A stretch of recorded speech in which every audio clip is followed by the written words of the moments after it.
आता मी आमदार नाही, खासदार नाही, माझ्याकडे ग्रामपंचायतचा सदस्य देखील नाही. मी आता मी काय म्हणून जाऊ? कुठल्या रिबीन कापायला जाऊ, कुठल्या उद्घाटनाला जाऊ? मी लोकांना काय म्हणून भेटायला जाऊ?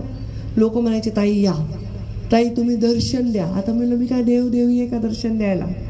मी खूप मनात विचार केला की कसं लोकांना जाऊ, कसं पूर्ण महाराष्ट्राच्या माझ्यावर प्रेम करणाऱ्या, माझ्यावर गोपीनाथ मुंडे साहेबांवर प्रेम करणाऱ्या या लोकांनी, त्याच्यामुळं पर्यायाने पक्षावर स्वतःचा पूर्णपणे समर्पित राहणाऱ्या लोकांना मी कसं भेटू?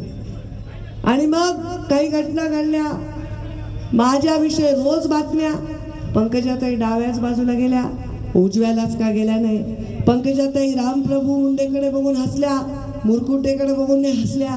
पंकजाताईने असं केलं, पंकजाताईने तसं